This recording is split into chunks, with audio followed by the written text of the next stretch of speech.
Non, je vais répondre à ta question. Bonjour. Bonjour. Alors, je voudrais d'abord répondre à Youssef. Voilà. Ma Khatima Tova. Bon. Là, on a dépassé Kippour, je crois. Yom Kippour, écoutez bien. Rabbi Youssef. Rabbi Youssef m'a posé une très bonne question, ça m'a remué un peu sa question. Je vais vous dire quelle question il m'a demandé. C'est une question que je vous dis la vérité, je n'y avais jamais pensé. Et c'est pas pour vous faire de la pub sur Rabbi Youssef. Hein. C'est vraiment un truc qui m'a. Écoutez bien.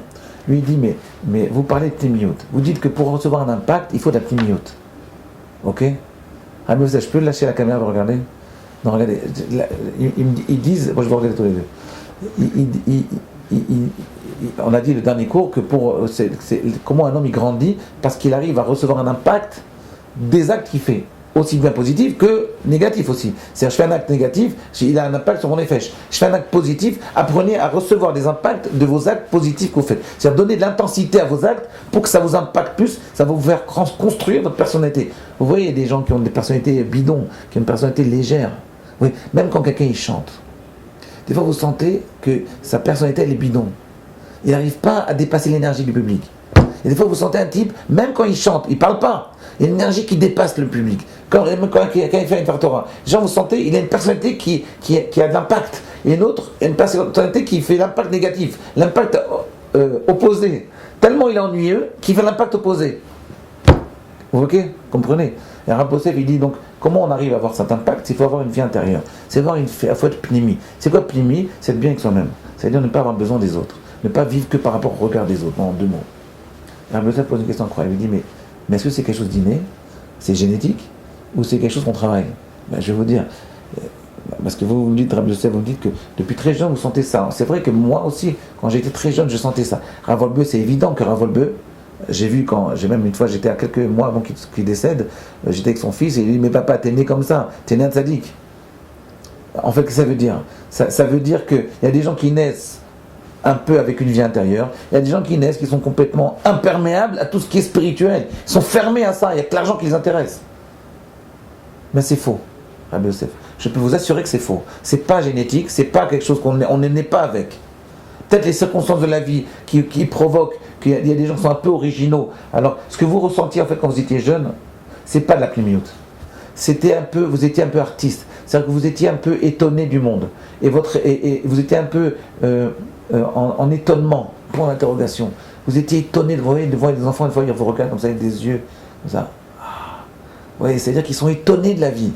Ça, c'est vrai que ça provoque. Il y a des gens qui sont complètement indifférents à tout, même enfants. Ce qu'ils veulent faire, c'est faire des choses, jouer au ballon. Ok, il y a deux types d'enfants, d'accord.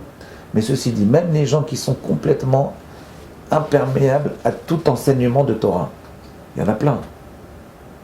Il y en a plein. Alors, c'est pas ceux qui écoutent les cours maintenant. Même ces gens-là, ils ont une vie intérieure. Mais la vie intérieure, pour l'instant, elle est complètement éteinte. Mais peut-être un événement, par exemple, moi j'ai vu souvent le décès de quelqu'un de proche, Shamishmor, peut provoquer, il peut déclencher un flux de vie intérieure. Puis, soudain, on les voit se mettre à pleurer. Soudain, on les voit qui commencent à poser des questions sur la vie. Moi, la dernière fois, j'ai parlé à un type, il m'a dit, je suis complètement athée, pas la peine de m'appeler, ne me demandez pas d'argent, je ne veux pas parler, ça ne m'intéresse pas la Torah. Il me dit, par contre, il y a quelque chose qui m'intéresse, c'est comment Dieu il a créé le monde. Alors, je vous assure, un Marocain, il est super loin. Il me dit, comment Dieu a créé le monde? Et il a commencé à parler de ça pendant une demi-heure. À la fin, il a dit à un ami, oui, vous savez, Ramoré, j'ai beaucoup aimé parce qu'il était très intéressant. Je vous assure, je n'ai pas dit un mot. Je n'ai pas dit un mot. Il m'a dit comment créer le monde, ça ne m'intéresse pas tellement comment Dieu a créé le monde. C'est pas mon truc maintenant. C'est intéressant, mais c'est pas mon sujet en ce moment.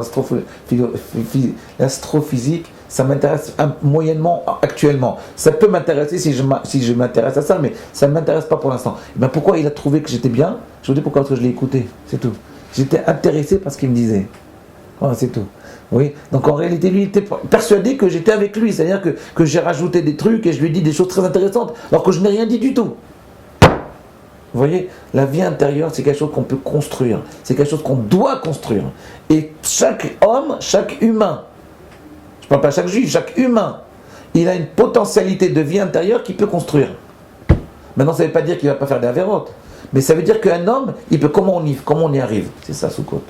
Voilà. Je vous ai défini Soukot. Vous allez me dire, ouais, j'ai trouvé, comment on dit, j'ai sauté sur un... Bon, je sais que vous n'avez pas dit ça. écoutez bien, comment ça marche Sukkot? C'est quoi exactement la vie intérieure? Alors, vous voyez, dans Sukkot, il y a deux principes qui sont opposés et qui se connectent l'un avec l'autre, alors qu'ils sont a priori complètement